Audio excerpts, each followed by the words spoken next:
Welcome back to Tech Pro Hardware. Today we're going to be talking about the Rog Strix Flare. What a great keyboard.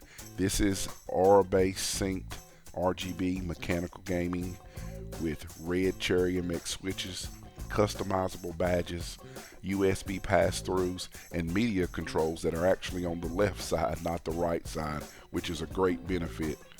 Asus packages this product in a manner befitting its price. It's well done, well laid out, and very well protected. Asus includes a 3-year warranty with this product, but I see no reason why this shouldn't last for many years to come, and you will never use that warranty most likely. In a sense, this keyboard embodies what you want for gaming and performance and personalization.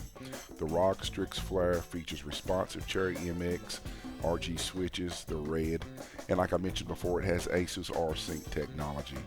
Sharing lighting effects across all R-Sync enabled products is really simple and it works very well.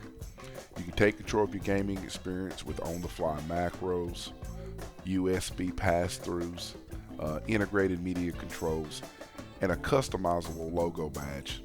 What that badge is just basically, if you have a customizable logo, you can switch it out with the Asus logo and input your own for more customization. Let's talk about these Cherry MX RGB switches for a moment. The Rog Strix Flare delivers the precise mechanical feel preferred by gamers and enthusiasts everywhere. These switches are premium, they're manufactured in Germany, are renowned for offering optimal actuation and responsiveness with every keystroke that you're going to make with this keyboard. During my use with this board, I've had great feel, great responsiveness, and have had no issues. In a crowded market such as the keyboard world, Asus has done a good job bringing this to play. It has a few features that are a little different from other manufacturers, and to me, this makes just a little bit of a difference, and I like it, and that's why I chose it. Thanks for watching. Please subscribe. See you next time. If you're interested in seeing more parts like these in a great super extreme build, check the link in the box above, and it'll take you to a build that I recently uploaded. Once again, thanks for tuning in.